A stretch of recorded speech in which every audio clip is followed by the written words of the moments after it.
ದೆಹಲಿಯಲ್ಲಿ 2012ರಲ್ಲಿ ನಿರ್ಭಯ ಸಾಮೂಹಿಕ ಅತ್ಯಾಚಾರ ಹಾಗೂ ಕೊಲೆ ಪ್ರಕರಣ ನಡೆದಾಗ ಇಡೀ ದೇಶದಲ್ಲಿ ಭಾರಿ ಆಕ್ರೋಶ ವ್ಯಕ್ತವಾಗಿತ್ತು.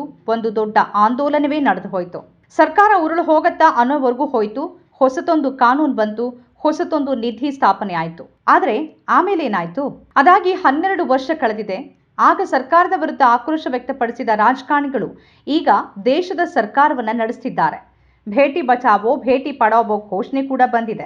ಆಮೇಲಾದ್ರೂ ಈ ದೇಶದ ಹೆಣ್ಣು ಮಕ್ಕಳ ಪಾಲಿಗೆ ಸುರಕ್ಷತೆಯ ಅಚ್ಚೆ ದಿನ ಬಂತ? ಅದಕ್ಕೆ ಉತ್ತರ ಜೂನ್ 27ರಂದು ಅದೇ ದೆಹಲಿಯಲ್ಲಿ ನಡೆದ ಬೆಚ್ಚಿ ಬೀಳಿಸುವ ಘಟನೆ. ಆದರೆ ಈ ಘಟನೆ ನಡೆದು 10 ದಿನಗಳು ಕಳೆದ್ರೂ ಎಲ್ಲೂ ಆ ಬಗ್ಗೆ ಯಾವುದೇ ಚರ್ಚೆನೇ ಇಲ್ಲ.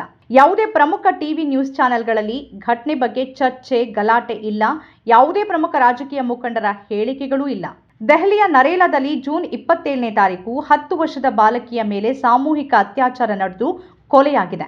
ಶುಕ್ರವಾರ ದೇಶದ ರಾಜಧಾನಿಯ ನರೇಲಾ ಪ್ರದೇಶದಲ್ಲಿ 10 ವರ್ಷದ ಬಾಲಕಿಯ ಮೃತದೇಹ ತಲೆಯನ್ನು ಸಂಪೂರ್ಣ ಜಜ್ಜಿದ ಸ್ಥಿತಿಯಲ್ಲಿ ಪತ್ತೆಯಾಗಿದೆ ಅಂತ ಪೊಲೀಸರು ತಿಳಿಸಿದ್ದಾರೆ. ಹುಡುಗಿಯ ಬಟ್ಟೆಯಿಂದಾಗಿ ಮಾತ್ರ ಆಕೆಯ ಗುರುತು ಪತ್ತೆ ಹಚ್ಚೋಕೆ ಸಾಧ್ಯ ಆಗಿದೆ. ನರೇಲಾ ಪೊಲೀಸ್ ಠಾಣೆಯಲ್ಲಿ ರಾತ್ರಿ ಸುಮಾರು 12ವರೆಗೆ ನರೇಲಾದಿಂದ ಬಾಲಕಿಯೊಬ್ಬಳು ಕಾಣೆಯಾಗಿದ್ದಾಳೆ ಅಂತ ದೂರು ದಾಖಲಾಗುತ್ತೆ. ಕರೆ ಮಾಡಿದ ಸ್ವಲ್ಪ ಸಮಯದ ನಂತರ ಬಾಲಕಿಯ ನಿರ್ಜೀವ ದೇಹ ಹತ್ತಿರದ ಹಾಳು ಬಿದ್ದ ಗದ್ದೆಯಲ್ಲಿ ಪತ್ತೆಯಾಗಿದೆ.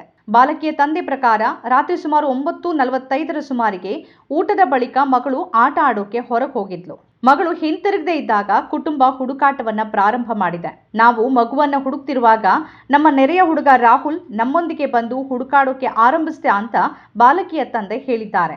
ನಂತರ ಕೆಲವು ಸ್ಥಳೀಯರು ರಾಹುಲ್ ಬಾಲಕಿಯನ್ನ ಹಾಳು ಬಿದ್ದ ಗದ್ದೆ ಕಡೆಗೆ ಕರೆದೊಯ್ಯೋದನ್ನ ನೋಡಿದ್ದಾರೆ ಅಂತ ಹೇಳಿದ್ರು. ಮೊದಲು ರಾಹುಲ್ ತಾನು ಬಾಲಕಿಯನ್ನ ಮೋಮೋಸ್ ತಿನ್ನೋಕೆ ಕರೆದುಕೊಂಡು ಹೋಗಿದ್ದೆ ಅಂತ ಹೇಳ್ದ.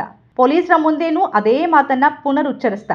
ಬಾಲಕಿಯ ಮೃತದೇಹ ದೊರೆತು ಅದರ ತಪಾಸಣೆ ನಡೆಸ್ತಾ ಇದ್ದಾಗಲೂ ಪೊಲೀಸ್ ಇಲಾಖೆಯವರು ತಾವು ಬಾಲಕಿಯ ಮೃತದೇಹವನ್ನ ಶವಾಗಾರಕ್ಕೆ ಕೊಂಡೊಯ್ತಿದ್ದೀವಿ ಅಂತ ನಮ್ಮಲ್ಲಿ ಹೇಳಲಿಲ್ಲ ಅಂತ ಹುಡುಗಿ ತಂದೆ ತಮ್ಮ ಆಕ್ರೋಶ ವ್ಯಕ್ತಪಡಿಸಿದ್ರು. ತಂದೆಯ ಹೇಳಿಕೆಯನ್ನ ಆಧರಿಸಿ ಭಾರತೀಯ ದಂಡ ಸಮಿತಿಯ ಸೆಕ್ಷನ್ 363 ಅಂದ್ರೆ ಅಪಹರಣ, 302 ಅಂದ್ರೆ ಕೊಲೆ ಮತ್ತು 376D ಅಂದ್ರೆ ಸಾಮೂಹಿಕ ಅತ್ಯಾಚಾರ ಪ್ರಕರಣದ ಅಡಿಯಲ್ಲಿ ಜೊತೆಗೆ ಪೋಕ್ಸೋ ಕಾಯ್ದೆಯಡಿ ಪ್ರಕರಣ ದಾಖಲಿಸಲಾಗಿದೆ. ಇಬ್ಬರು ಆರೋಪಿಗಳಾದ 20 ವರ್ಷದ ರಾಹುಲ್ ಮತ್ತು 30 ವರ್ಷದ ದೇವದತ್ನನ್ನ ಬಂಧಿಸಲಾಗಿದ್ದು ವಿಚಾರಣೆ ನಡೆಸಲಾಗ್ತಿದೆ ಅಂತ ವರದಿಯಾಗಿದೆ. ಈ ಇಬ್ಬರು ಬಾಲಕಿಯ ನೆರೆಹೊರೆಯವರೇ ಆಗಿದ್ದು ಆಗಾಗ ಬಾಲಕಿಯ ಮನೆ ಕಡೆ ಬರ್ತಾ ಇದ್ರು. ಬಾಲಕಿ ಇವರನ್ನ ಅಣ್ಣ ಅಂತಾನೆ ಕರೀತಾ ಇದ್ಲು. ಆದ್ರೆ ಅವರಿಬ್ಬರ ತಲೆಯಲ್ಲಿ ಬೇರೇನೇ ದುಷ್ಟ ಆಲೋಚನೆ ಇತ್ತು. ಬಾಲಕಿಯನ್ನ ದೈಹಿಕವಾಗಿ ಬಳಸ್ಕೊಳ್ಳೋಕೆ ಈ ಹಿಂದೇನೂ ಪ್ರಯತ್ನಿಸಿ ವಿಫಲ ಆಗಿದ್ರು. ಆದ್ರೆ ಜೂನ್ 27ರಂದು ರಾತ್ರಿ ಮಾತ್ರ ಬಾಲಕಿ ಇವರ ಬಲೆಗೆ ಬಿದ್ದುಬಿಟ್ಟಿದ್ಲು.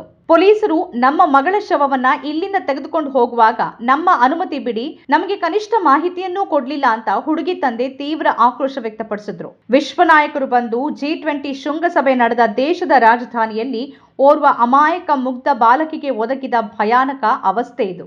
ಆದರೆ ಈ ಬಗ್ಗೆ ಒಂದು ಗಂಭೀರ ಚರ್ಚೆ ಕೂಡ ನಡೆದಿಲ್ಲ. ಖಂಡನೆ, ಪ್ರಶ್ನೆಗಳು, ಪ್ರತಿಭಟನೆಗಳು, ಪ್ರದರ್ಶನ, ಧರಣಿ, ಕ್ಯಾಂಡಲ್ ಲೈಟ್ ಯಾವುದೂ ಆಗಿಲ್ಲ. ಸರ್ಕಾರದ ಸಚಿವರ ಸಹಿತ ಯಾವುದೇ ಪ್ರಮುಖ ಹೊಣೆಗಾರಿಕೆಯ ಸ್ಥಾನದಲ್ಲಿರೋರು ಒಂದೇ ಒಂದು ಹೇಳಿಕೆ ನೀಡಿದ್ದು ವರದಿಯಾಗಿಲ್ಲ.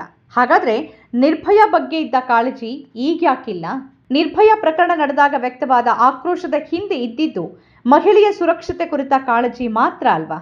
ಸ್ವತಂತ್ರ ಪತ್ರಿಕೋದ್ಯಮ ಇಂದಿನ ತುರ್ತು. ಅದನ್ನ ವಾರ್ತಾ ಭಾರತಿ ಮಾಡ್ತಾ ಇದೆ. ನಮ್ಮ ಚಾನೆಲ್ ಅನ್ನ ಸಬ್ಸ್ಕ್ರೈಬ್ ಮಾಡೋದ್ರ ಜೊತೆಗೆ ಬೆಲ್ ಐಕಾನ್ ಒತ್ತಿ ನಮ್ಮನ್ನ ಬೆಂಬಲಿಸಿ. ಹಾಗೆ ನಮ್ಮ ಕಾರ್ಯಕ್ರಮಗಳನ್ನು ಲೈಕ್ ಮಾಡಿ, ಕಮೆಂಟ್ ಮಾಡಿ, ಅದನ್ನು ಬೇರೆಯವರಿಗೂ ಕೂಡ ಶೇರ್ ಮಾಡಿ. ಹೀಗೆ ನೀವು ಮಾಡಿದಾಗ ನಮ್ಮ ಚಾನೆಲ್ ಮತ್ತಷ್ಟು ಜನರಿಗೆ ತಲುಪತ್ತೆ. ಆ ಮೂಲಕ ನಮಗೆ ಸಹಕಾರ ಆಗುತ್ತೆ. ಇದು ನೀವು ಯಾವುದೇ ಖರ್ಚಿಲ್ಲದೆ ಮಾಡಬಹುದಾದ ಸಹಕಾರ. ಧನ್ಯವಾದ.